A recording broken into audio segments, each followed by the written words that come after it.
Hallelujah, hallelujah, hallelujah, hallelujah, hallelujah, hallelujah.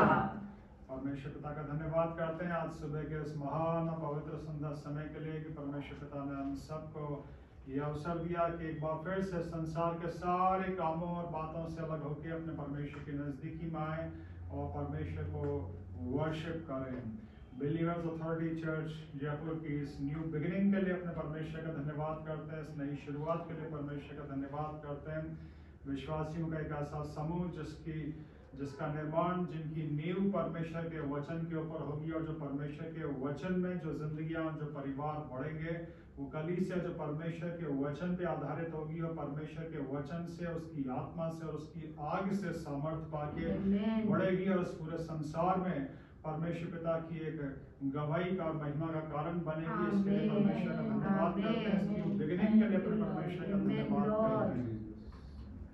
आइए, समय होगा कि इससे पहले कि आज के इस वचन में जाएं। आज का वचन प्रकाशित वाक्य 20 अध्याय उसकी 1 से 10 आयतें जो हमारे सामने पढ़ी गई, इस वचन के अंदर हम जाएं। अपने हर संडे का हम कन्फेशन करेंगे। जितने भी लोग यहाँ पे बैठे हैं अपना दाहिना हाथ खड़ा कर लें और मेरे पीछे आप सब जोर से बोलें, परमेश्वर का वचन, परमेश्वर का वचन जीवित और प्रबल है, जीवित और प्रबल है। परमेश्वर का वचन, परमेश्वर का वचन तेज है, तेज है, हर एक दोधारी तलवार से भी ज्यादा, हर एक दोधारी तलवार से भी ज्यादा। परमेश्वर का वचन, परमेश्वर का वचन सामर्थी है, सामर्थी है, मेरे गुदे गुदे को छेदने में, मेरे गुदे गुदे को छेदने में। परमेश्वर का वचन, परमेश्वर का वचन सामर्थी है, सामर्थी है, मेरे जीव और आत्मा को अलग करने में, मेरे जीव और आत्मा को अलग करने में। परमेश्वर के वचन के सामने, परमेश्वर के वचन के सामने,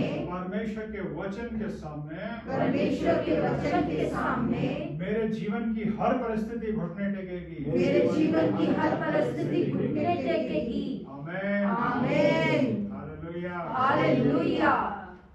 परमेश्वर का धन्यवाद करते हैं परमेश्वर के सामर्थी वचन के लिए जो पवित्र बाइबल के जरिए हमारे हाथों में है। और परमेश्वर पिता चाहते हैं कि ये पवित्र बाइबल जो परमेश्वर का वचन है, जो पवित्र बाइबल के जरिए हमारे घरों में, हमारे हाथों में रहता है, जब हम इसको खूब पढ़ते हैं और उसके ऊपर मनन करते हैं तो परमेश्वर के वचन की ये सामर्थ हमारे जीवन के अंदर जाती है। इसी पवित्र बाइबल के अंदर बताया गया परमेश्वर के वचन की सामर्थ के बारे में। परमेश्वर के वचन के द्वारा इस पूरी सृष्टि की रचना हुई है। तो जब ये परमेश्वर का वचन हमारी आंखों के जरिए या हमारे कानों के जरिए हमारे अंदर जाता है तो परमेश्वर का वचन हमारे अंदर भी एक नई सृष्टि की रचना करने लगता है।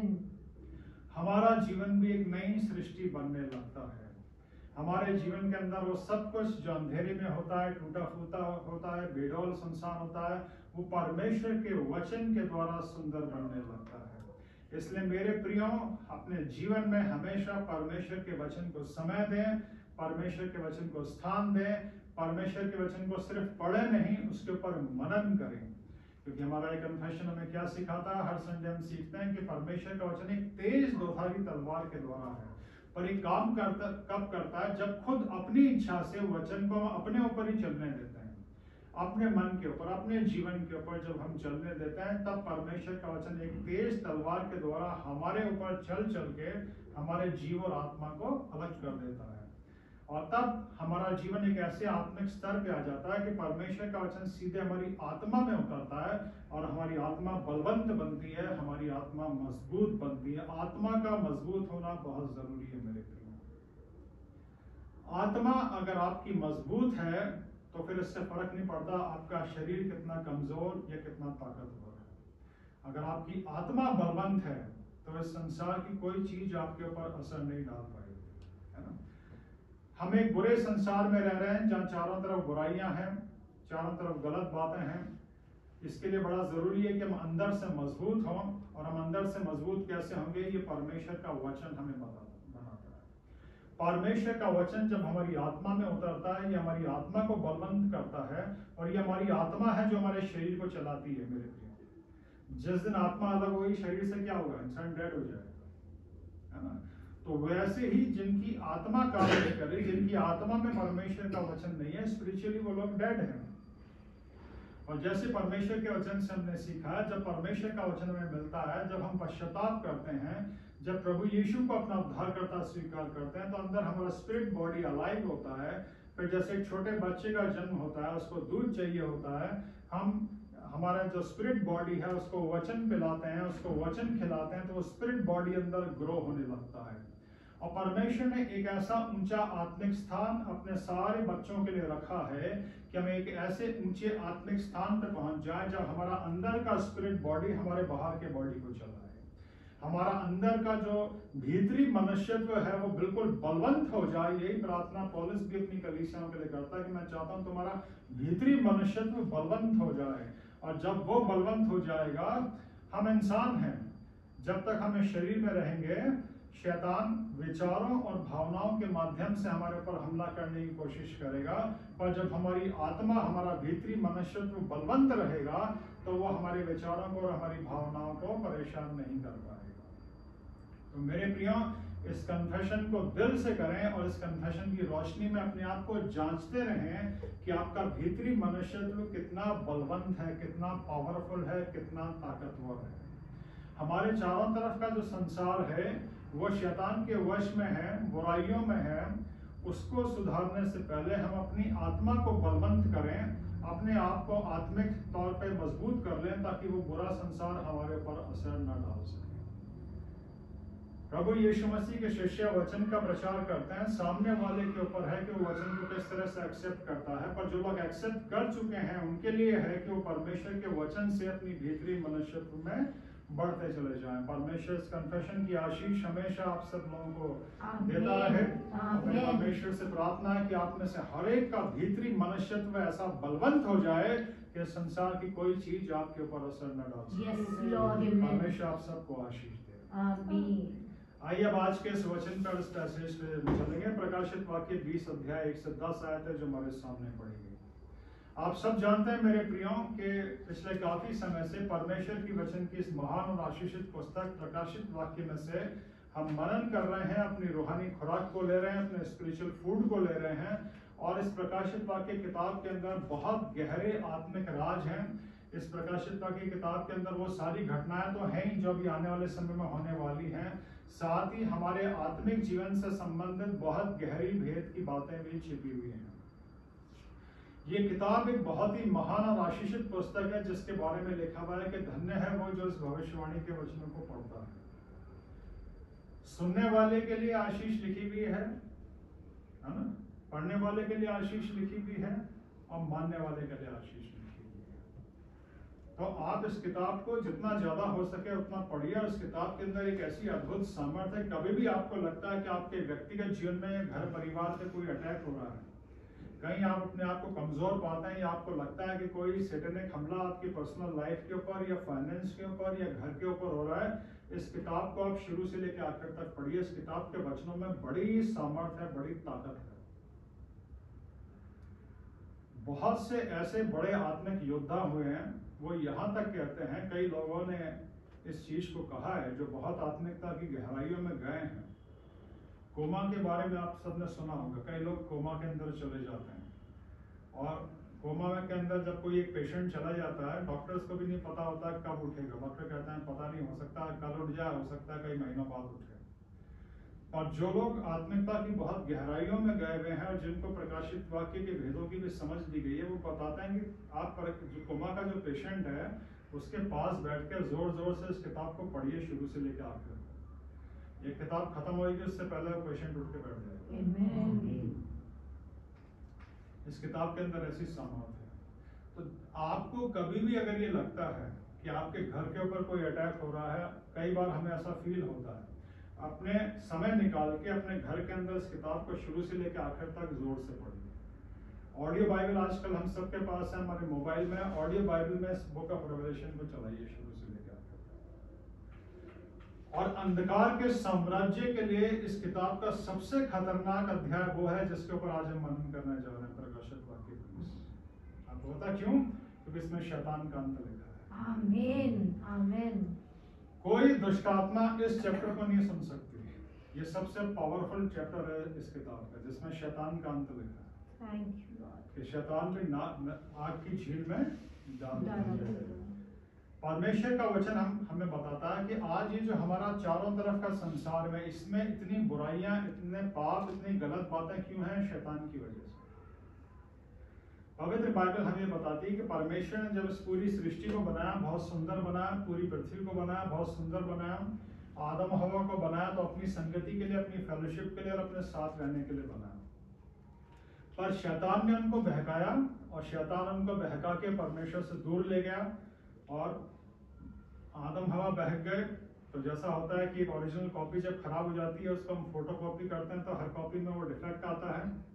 आदम हवा जब पापी हो गए तो उनकी पूरी जनरेशन, यानी जो पूरी मानव जाति है, उनके ब्लड में पाप आ गया, उनके स्वभाव में पाप आ गया, इंसान पापी हो गया। और शैतान बड़ा खुश हो गया कि परमेश्वर तो महापवित्र है, इंसान को पाप करा के मैंने इंसान को हमेशा के लिए परमेश्वर से दूर कर दिया। और परमेश्वर अद्भुत युक्ति करने वाला महाबुद्धिमान है। परमेश्वर ने प्रभु यीशु मसीह को भेजा, जिनका जन्म कुमारी मरियम के गर्भ से हुआ। क्यों? ताकि वो मेरे और आपके लिए एक पवित्र बलिदान बन सके। पूरी तरह से वो पवित्र थे और प्रभु यीशु मसीह ने अपने बलिदान के द्वारा हर इंसान को मौका दिया कि वो वापस से परमेश्वर के पास आ जाए। हम सब ने वचन से सीखा है कि हम परमेश्वर के पास वापस कैसे जा सकते हैं। अपने अच्छे कामों के दम पे नहीं, अपनी दुआओं या अपनी धार्मिकता की वजह से नहीं, प्रभु यीशु मसीह के बलिदान के द्वारा, प्रभु यीशु मसीह के लहू के जरिए हर इंसान वापस परमेश्वर के पास जा सकता है। जो व्यक्ति अपने पापों से पश्चाताप करता है, प्रभु यीशु को अपना उद्धारकर्ता स्वीकार करता है, क्योंकि सिर्फ प्रभु यीशु मसीह ही परमेश्वर का निष्कलंक निष्पाप मेमना था, जो मेरे और आपके पापों के लिए और पूरी मानव जाति के पापों के लिए अपना बलिदान देने के लिए आए थे। आज से 2000 साल पहले जो बड़ी घटना हुई, पहले प्रभु यीशु मसीह के जन्म की, फिर क्रूसिफिक्शन की, उसके जरिए परमेश्वर ने पूरे संसार के लिए, पूरी मानव जाति के लिए उद्धार का मार्ग खोल दिया। अब हर मनुष्य जो अपने पापों से पश्चाताप करता है, प्रभु यीशु को अपना उद्धारकर्ता स्वीकार करता है, परमेश्वर की संतान बन जाता है। और जो ऐसा नहीं करते, वो अभी भी इस बुरे संसार में है और ये पूरा बुरा संसार जो है वो शैतान के वश में है। और शैतान आज भी इस पूरे संसार में काम कर रहा है। शैतान का सिर्फ एक ही काम है कि हर मनुष्य को बहका के परमेश्वर से दूर ले जाए। क्यों? क्योंकि शैतान जानता है परमेश्वर हर मनुष्य से कितना प्यार करता है। माता पिता भी अपने बच्चों से उतना प्यार नहीं करते जितना परमेश्वर करता है। क्यों? क्योंकि परमेश्वर जीवन का निर्माण करने वाला है। परमेश्वर जीवन को रचने वाला है और वो परमेश्वर इतना प्रेम करता है। क्रॉस पे हम परमेश्वर के प्रेम को देख सकते हैं। प्रभु यीशु मसीह के बलिदान में हम परमेश्वर के प्रेम को देख सकते हैं। परमेश्वर ने अपने ही रचे हुए जीवन को वापस से अपने पास लाने के लिए प्रभु यीशु का बलिदान दिया, ताकि परमेश्वर के द्वारा रचा हुआ जीवन, जो स्वयं उसका स्वरूप है, वो नरक की आग में न जाए। तब प्रभु यीशु मसीह के बलिदान के द्वारा मैं और आप नरक की आग से बचते हैं, मुझे और आपको उद्धार मिलता है।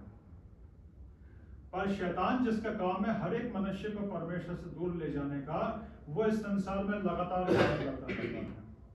अब आज का ये वचन मुझे और आपको क्या आत्मिक शिक्षा देता है कि सारी बुराइयों की जो जड़ है, जो स्वयं शैतान है, वो भी एक दिन समाप्त हो जाएगा। सारी बुराइयों की जड़ समाप्त होने वाली है कि शैतान को पकड़ के नरक की आग में डाल दिया।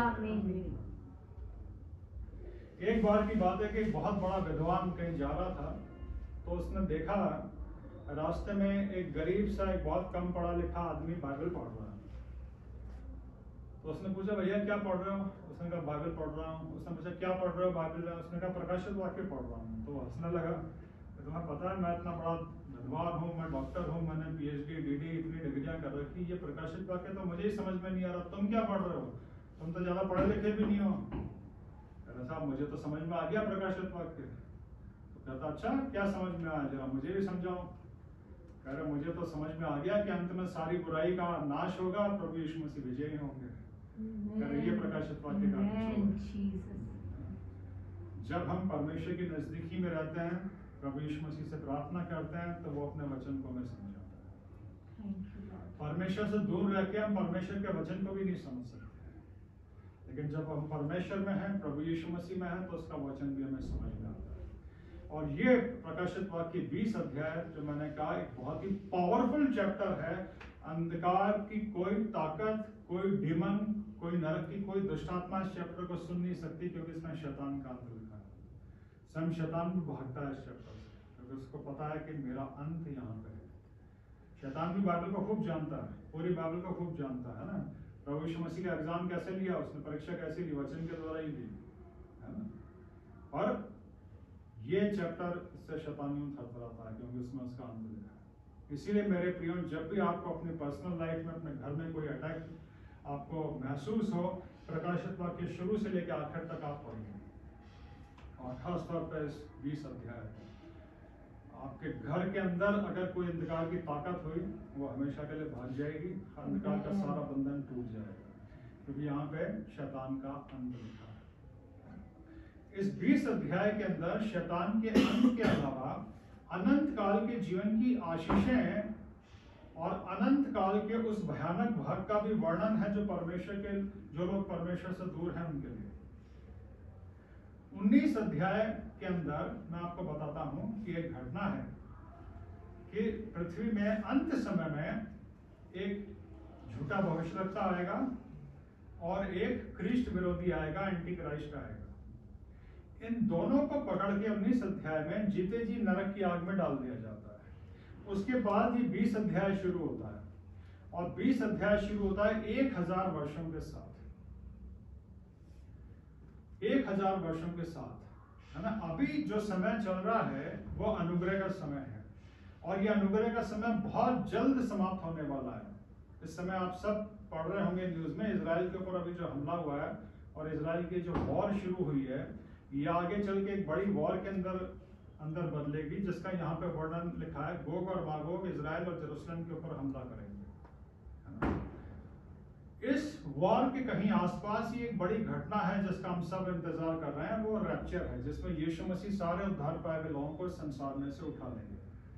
उसके बाद एक एंटी क्राइस्ट आएगा, एक ख्रीष्ट विरोधी आएगा, वो और एक और कैरेक्टर है झूठा भविष्यवक्ता। ये दोनों 7 साल एक महाक्लेश का समय है जिसमें इस पृथ्वी पर राज्य करेंगे, और उसके अंत में खुदान प्रभु यीशु मसीह इन दोनों को पकड़ के नरक की आग में डाल देंगे। और उसके बाद 1000 वर्ष का समय शुरू होगा। उसमें वो लोग जो सब प्रभु यीशु मसीह की गवाही के कारण मारे गए, सताए गए, वो सब जीवित होकर प्रभु यीशु के साथ 1000 वर्ष तक इसी पृथ्वी पर राज्य करेंगे। तो अपने जीवन में याद रखना, कभी भी आपके सामने ऐसा समय आ जाए जब प्रभु यीशु मसीह के नाम की वजह से आपको जान देने की नौबत आ जाए, तो पीछे मत हटना। इस जीवन में आप कितना जी लोगे, ज्यादा से ज्यादा 100 साल, पर प्रभु यीशु मसीह के नाम की वजह से या अपने विश्वास की वजह से अगर आपके ये प्राण चले गए, तो आप जीवित होके इसी पृथ्वी पे प्रभु यीशु मसीह के साथ 1000 साल तक राज करोगे, जीवन नहीं राज करोगे। ये उन लोगों की आशीष है, उन लोगों के लिए ब्लेसिंग लिखी है जो प्रभु यीशु मसीह की वजह से अपने प्राणों को खोएंगे। Thank you Jesus. कि आप वापस जिंदा नहीं होंगे, आप इस पृथ्वी पे राज्य करोगे प्रभु यीशु मसीह के साथ। कितने साल? 1000 साल तक। आमीन। इटर्नल लाइफ तो आगे है। इटर्नल लाइफ का तो मतलब होता है वो जीवन जो कभी समाप्त नहीं होने का। ये 1000 साल तक इस पृथ्वी पे राज्य है, जिसको मिलेनियम बोलते हैं, 1000 साल तक। वो सारे लोग जो प्रभु यीशु मसीह की वजह से मारे जाएंगे, सताए जाएंगे, वो वापस जीवित होके इसी पृथ्वी पे 1000 वर्ष तक राज्य करेंगे। थैंक यू लॉर्ड, आमीन। इसके बाद शैतान छोड़ दिया जाएगा और अंत में उसको भी पकड़ के नरक की आग में डाल दिया जाएगा। पर यहाँ पे जो भयानक बात लिखी हो क्या है कि उस नरक में उस जगह डाला जाएगा जहाँ वो झूठा भविष्यवक्ता और वो ख्रीष्ट विरोधी होंगे। वो क्या 19वें अध्याय में डाल दिया उनको नरक की आग में। 1000 वर्षों से जल रहे हैं वो, उनके साथ शैतान भी डाल दिया जाएगा। तो सोचिए मेरे प्रियो, प्रकाशित वाक्य के अंदर जो बड़े महत्वपूर्ण संदेश है, उनमें से एक बड़ा महत्वपूर्ण संदेश अनंत काल के जीवन का है। कभी भी इस छोटे से शारीरिक जीवन के लिए उस अनंत काल के जीवन को मत खो देना मेरे प्रियो। प्रकाशित वाक्य की किताब उस संदेश को देती है, इस शारीरिक जीवन के बाद जो एक बहुत खूबसूरत जीवन मेरे और आपके लिए आने वाला है, एक इटर्नल लाइफ, एक अनंत काल का जीवन जो आने वाला है, परमेश्वर पिता चाहते हैं कि इसी शारीरिक जीवन में हम उस अनंत काल के जीवन की तैयारी कर लें। हर मसीही से परमेश्वर अपने हर बच्चों से चाहता है कि वो इसी जीवन के अंदर, इसी संसार के अंदर, इसी शारीरिक जीवन के अंदर अपने आप को अनंत काल के जीवन के लिए भी तैयार कर लें।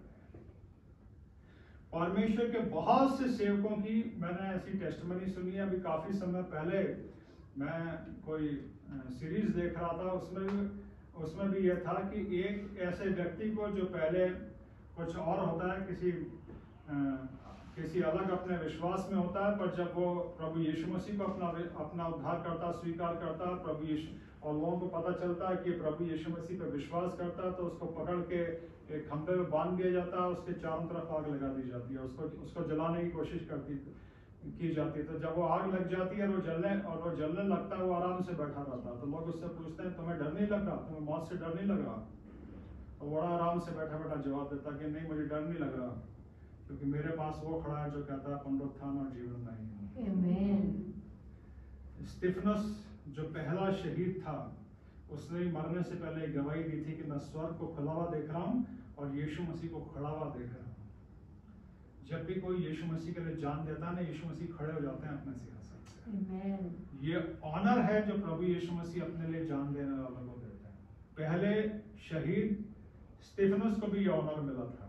जब स्तिफनस को पथरवाह किया गया, पवित्र बाइबल के अंदर लिखा है प्रेरितों के काम में, स्तिफनस ऊपर देखता है कि मैं स्वर्ग को खुला हुआ और मनुष्य के पुत्र को परमेश्वर पिता के दाहिने हाथ खड़ा हुआ देखता हूँ। वचन क्या बताता है? प्रभु यीशु मसीह मेरे और आपके लिए अपने पापों के लिए बलिदान देके स्वर्गीय पिता के दाहिने हाथ जाके बैठ गए। वो स्वर्गीय पिता के दाहिने हाथ बैठे रहते हैं, परमेश्वर के सिंहासन पे बैठे रहते हैं, पर जब भी कोई उनके लिए जान देता है ना, उसको ऑनर देने के लिए वो खड़े हो जाते हैं। What a wonderful honour. सोचिए, मेरा और आपका प्रभु और परमेश्वर जिसको हम वर्शिप करते हैं, जिसको हम अपना उद्धारकर्ता स्वीकार करते हैं, जब उसके लिए कोई शहीद होता है तो उसको ऑनर देने के लिए वो खड़े होकर उसका जो है उसको एक्सेप्ट करते हैं। ऐसे ही उस सीरीज के अंदर मैंने देखा था कि वो जो प्रभु यीशु मसीह के लिए जलाया जा रहा होता है, वो कहता है कि मुझे डर नहीं लग रहा, क्योंकि मेरे पास वो खड़ा है जो कहता है पुनरुत्थान और जीवन नहीं। तो यहाँ पे क्या होता है? 1000 साल से वो झूठा भविष्यवक्ता और पशु जल रहे हैं, उनके साथ शैतान को डाल दिया जाता है। और प्रकाशित वाक्य 20 अध्याय, 21 अध्याय, 22 अध्याय, इन तीनों चैप्टर्स को आप जरूर पढ़िएगा। उस इटर्नल लाइफ के बारे में लिखा है जो इस छोटे से शारीरिक जीवन के बाद मुझे और आपको मिलने वाला। वो जीवन कभी खत्म नहीं होने का। उसमें ना कोई दुख है, ना कोई तकलीफ है, ना कोई क्लेश है, ना कोई मृत्यु है। ये जीवन तो एक दिन आपका समाप्त हो जाएगा, चाहे कोई परमेश्वर को माने या ना माने। लेकिन इस जीवन के बाद इस जीवन के बाद एक इटर्नल लाइफ है। उसमें स्वर्ग और नरक है। नरक उन लोगों के लिए है जो प्रभु यीशु मसीह को रिजेक्ट करते हैं, और स्वर्ग उन लोगों के लिए है जो अपने पापों से पश्चाताप करके प्रभु यीशु को अपना उद्धारकर्ता स्वीकार करते हैं। आमीन। और प्रकाशित वाक्य 20 अध्याय मुझे और आपको ये बड़ा आत्मिक संदेश देता है कि इस संसार के अंदर जितनी बुराई है, उस सब के पीछे जो जड़ है शैतान, उसको भी एक दिन नरक की आग में डाला जाए। मृत्यु और अधोलोक भी एक दिन नरक की आग में डाला जाएंगे। तो कभी भी इस संसार के किसी बुरे व्यक्ति को देख के ना तो आपको डरना है, ना घबराना है, ना परेशान होना है, क्योंकि ये सब नरक की आग में डाले जाने योग्य हैं। ये सब दया के पात्र हैं। शैतान के लिए कोई माफी नहीं है, क्योंकि उसको कोई बहकाने वाला नहीं था। और हर इंसान के लिए माफी है, चाहे वो कितना ही पापी क्यों ना हो, क्योंकि सबको बहकाने वाला शैतान है। तो इसीलिए शैतान सबसे ज्यादा हर इंसान से द्वेष रखता है। चाहे कोई सारे जीवन भर शैतान की पूजा भी क्यों ना करे, तो भी शैतान उससे द्वेष रहे, क्योंकि शैतान को पता है इसको बचने का अवसर है। ये जीवन के आखिरी समय में भी अगर यीशु मसीह को एक्सेप्ट कर लेगा तो इसकी आत्मा बच जाएगी। पर शैतान के पास बचने का अवसर नहीं है, क्योंकि उसको कोई बहकाने वाला नहीं था। और इसीलिए शैतान का अंत पवित्र बाइबल के अंदर लिखा है। और शैतान का ये अंत मुझे और आपको ये बड़ा आत्मिक संदेश देता है कि सारी बुराइयां एक दिन नाश की जाएंगी। इस संसार का हर बुरा व्यक्ति एक दिन नरक की आग में जाएगा। लेकिन जब तक अनुग्रह का समय है, तब तक अवसर है इस संसार के हर एक व्यक्ति के लिए, बुरे से बुरे व्यक्ति के लिए, पापी से पापी व्यक्ति के लिए, कि वो अपने पापों से पश्चाताप करे, प्रभु यीशु को अपना उद्धारकर्ता स्वीकार करे। नरक परमेश्वर ने सिर्फ शैतान और उसके दूतों के लिए बनाया, किसी इंसान के लिए नहीं। परमेश्वर चाहता है कि हर व्यक्ति, चाहे वो कैसा भी हो, अपने पापों से पश्चाताप करे, प्रभु यीशु को अपना उद्धारकर्ता स्वीकार करे और अनंत काल का जीवन जो है वो स्वीकार करे। और कितना सुंदर संदेश है इस अध्याय के अंदर कि जो लोग प्रभु यीशु मसीह के नाम के द्वारा उसके लिए मारे जाएंगे, वो जीवित होकर राज करेंगे इसी दुनिया पे 1000 वर्षों के लिए, और उसके बाद एक अनंत काल का जीवन है जो कभी समाप्त नहीं होने का। मेरे प्रियो, आप लोगों ने प्रभु यीशु को अपना उद्धारकर्ता स्वीकार किया है, आप परमेश्वर की संतान हो। इन इटर्नल वैल्यूज को हमेशा अपने सामने रखना। हर रोज इस जीवन में शैतान कोई ना कोई टेम्पटेशन परमेश्वर के बच्चों के भी सामने लाने की कोशिश करता है। आपका उद्धार हो गया, आपकी आत्मा बच गई नरक की आग से, पर जब तक आप इस संसार में जियोगे, शैतान आपके विचारों पे, आपकी भावनाओं पे रोज हमला करने की कोशिश करेगा। अरे ये गलत काम कर ले, अरे ये गलत काम कर ले, वो गलत काम कर ले। पर परमेश्वर के वचन के द्वारा आपको संभलना है, परमेश्वर के वचन के द्वारा आपको जवाब देना है। और आपको याद रखना है कि एक दिन सारी बुराइयों का अंत हो जाएगा, हर बुराई नाश की जाएगी। जवान बच्चे जितने भी यहाँ पे बैठे हैं, आप जब स्कूल में हैं, आप जब कॉलेजेस में जाते हैं, आपको बुरे लोग देखते हैं, बुरे लोगों को देख के परेशान नहीं होना है, वो दया के पात्र हैं। एक दिन वो सब नाश की तरफ जाएंगे। इस संसार का हर बुरे से बुरा व्यक्ति, चाहे वो कितना भी पावरफुल क्यों ना हो, कोई भी बुरा व्यक्ति, चाहे वो कितना भी धनवान हो, ज्ञानवान हो, बड़ा नेता हो, प्राइम मिनिस्टर हो, प्रेसिडेंट हो, कोई तानाशाह हो, कोई डिक्टेटर हो, सब नरक की आग में डाले जाएंगे अगर वो यीशु मसीह को रिजेक्ट करते हैं। मुझे और आपको उद्धार मिला है, मेरे और आपके पास परमेश्वर का वचन है, मेरे और आपके पास अनंत काल का जीवन है। इसके लिए हर रोज परमेश्वर का धन्यवाद करना है और अपने जीवन में हमेशा इस आत्मिक संदेश को ध्यान रखना है कि इस संसार के अंदर सारी बुराइयों का नाश होगा। इसलिए ना तो बुराइयों से परेशान होना है, ना बुरे लोगों से परेशान होना है।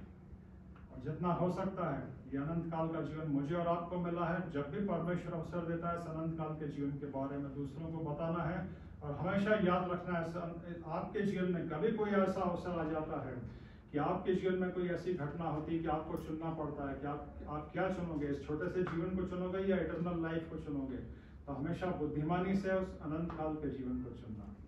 परमेश्वर आप सबको आशीष दे इस वचन के द्वारा। आइए हम लोग प्रार्थना करें। आइए